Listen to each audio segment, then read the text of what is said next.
There is no question that in this rapidly advancing technology-driven era there is an exponential need for cybersecurity to keep pace with the risks and threats that are posed to individuals, businesses and nations around the globe. According to USA Today, the president and chief legal officer of Microsoft, Brad Smith, addressed the topic and more during a recent policy speech at the RSA Computer Security Conference in San Francisco, a speech in which he called for the creation of a new international governing body on cybersecurity and for major tech companies to pledge neutrality in any hypothetical cyber war between nations. Remarking that cyberspace is the new battlefield, Smith demanded tech companies commit themselves to be 100% defense and 0% offense. A blog post by Smith paralleled and expanded upon the central topic of his speech, namely the need for a sort of digital Geneva Convention that would set up an international framework by which participating governments and tech companies would pledge to protect or refrain from attacking civilian interests and infrastructures at risk of cyber attack. Likening the effort to the post-World War II Geneva Convention that set the rules of war in the age of the superpowers,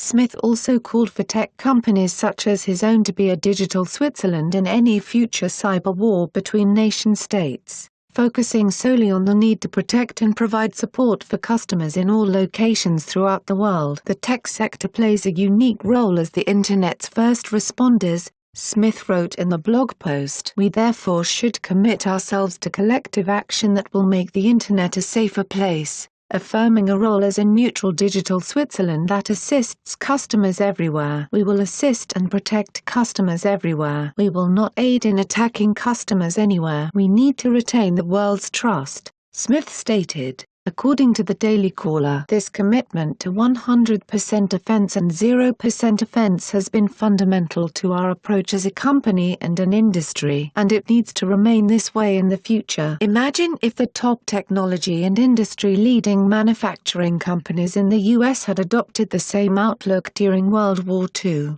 such as General Motors, Boeing or Lockheed Martin, and refrained from assisting the U.S. government greatly in combating our nation's enemies, choosing instead to focus solely on protecting and supporting their customers wherever they may be, perhaps even in Nazi Germany or Imperial Japan. It doesn't take a genius to understand that, like it or not, when the chips are falling and rival nations become embroiled in a global conflagration, businesses will place themselves at great risk if they try to remain completely neutral and refuse to take sides, particularly if they refuse to side with the nation in which they are based. Conservative Tribune contributed to this report. Its news exposed signing off.